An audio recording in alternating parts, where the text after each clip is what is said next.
Hi class, today we finished the book, or at least period 6 did. The rest of you will be finishing the last couple of pages on Monday.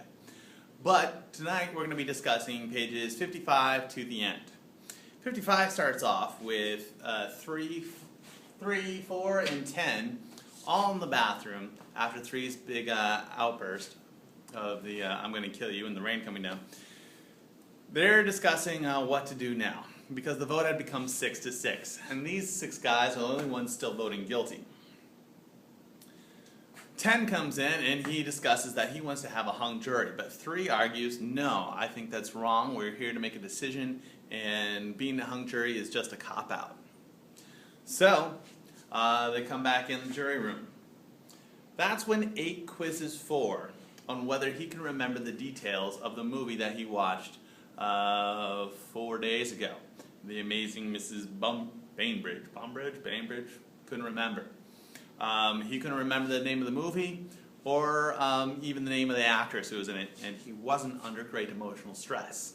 8 argues that, hey, anybody can forget details of a movie, especially if one's sitting there while his father is dead on the floor in the next room with a knife sticking out of it and you're accused of murder. So it casts doubt onto the problem of the boy not remembering the movie. That is when you see 4 sweat. Now 4 doesn't sweat. He's the cool, calm, collected guy, and he doesn't sweat until that exact moment when 8 is kind of grilling him with questions, and he can't do it. You think that would have swayed 4, but not yet. He's still voting guilty. Then they have a little discussion about the psychiatrist's evaluation of the defendant when they talked about the whole ink blot thing. They said that showed that the boy was capable of murdering. However, 11 came up with the idea that, you know what, that doesn't mean anything. There's a lot of us who are capable of murder, but it doesn't mean we're going to do it. So, that argument didn't really do that much. But next comes the big moment with the switchblade. Don't forget, that's still hanging out on the table. We see 3 demonstrating how it's possible for a shorter person to stab a taller person overhand with the switchblade, which was the case of the actual murder. He wants to demonstrate on somebody. The only person that will take him up on it? 8, of course. So that gets to be a big problem, because last time 3 and 8 were together, that's when 3 was going, I'm going to kill you. So it's a big moment of tension, but however, 3 demonstrates it properly, and it seems to hold sway until 5 says, hey, nobody who's ever used a switchblade ever stabs overhand. If you've used a switchblade before, you know you always stab underhand. So therefore, the defendant could not have done it. This seemed to be a big enough of a convincing argument that it persuaded a few people. But before it did, we had 7, almost out of the blue, go up and say, hey, I'm tired of all this yakety-yakety. I quit, I'm going to go not guilty. Switches his vote just like that. Alright, we're not too sure of whether that's really why he switched his vote, or did the knife argument convince him. He just says that he's tired of this, he's switching, blah blah blah. So he changes it from 6-6. Now it's 5-7 in favor of not guilty. But immediately after that, 12, he also says the knife argument sounded pretty good to him. He goes to not guilty. And reluctantly, almost embarrassedly, this also convinces the foreman. Now, that means 9-3 in favor of not guilty. At this point, 10 loses it. Alright, blows up.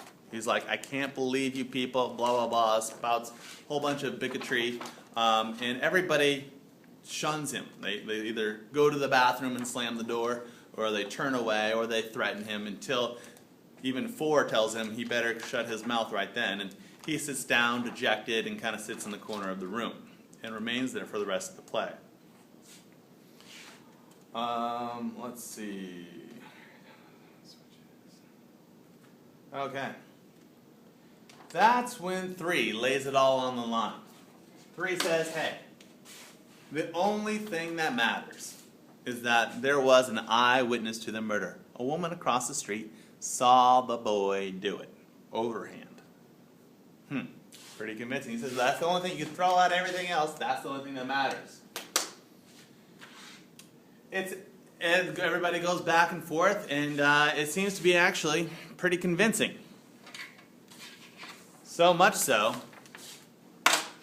that 12 is back on the guilty side. However,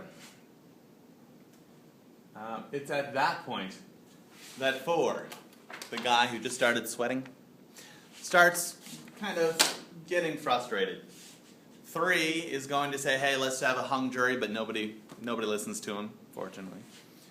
And as 4 is rubbing the little spots on his nose right there from his eyeglasses, 9 notices that the female witness actually had those same spots on her nose in court, meaning she wore glasses.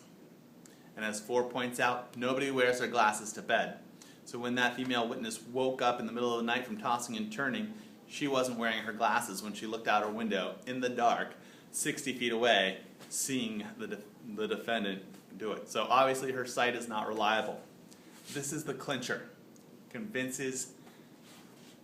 It convinces 12 to go not guilty again.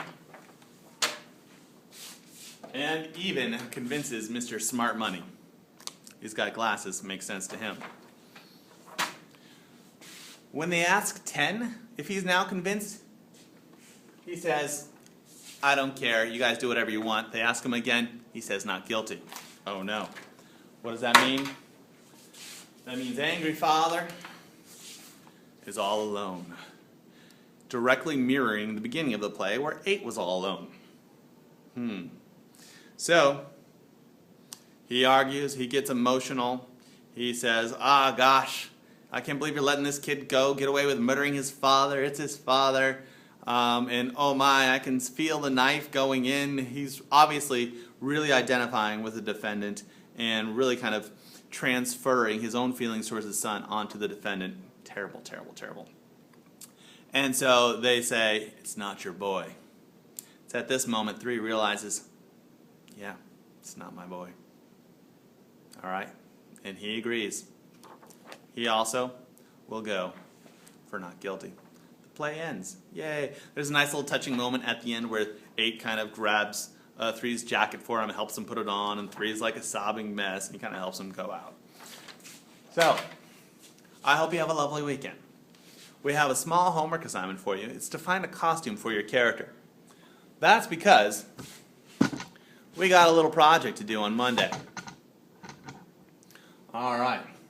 We're going to be filming your character. And this little mini film that you're doing needs to have a few things. First off, you need to act out your best characterization quote. Pick a passage of the book where it just really shows your character's personality really well. You've already posted a couple on Edmodo. Make sure you go through the book, find the best one that you think really just shows who you are. Number 2, obviously, you need to state who you are. You're Juror 7, whoever. 3, you should state the jurors who you think are your allies. For example, 9's ally was 8. That's his big ally. He also had 6 for his ally. Remember, 6 defended him. And you need to state who your enemies are and why. 9's big enemies, 10. Remember, he was like threatening 10 a couple times, but luckily people prevented him from getting in a fight with a 10, because if 9 fought with 10, it would have been ugly. And finally, lastly, what makes you change your vote? Because everybody, except for 8, was voting guilty in the beginning, and they all changed their vote in the end, and for very specific reasons. Some of these reasons were emotional, some of these reasons were purely based on evidence, but most of them were kind of a combination of the two. So I want you to be able to figure out what that was that made you change your vote. All right, good luck, have a good weekend, see you Monday.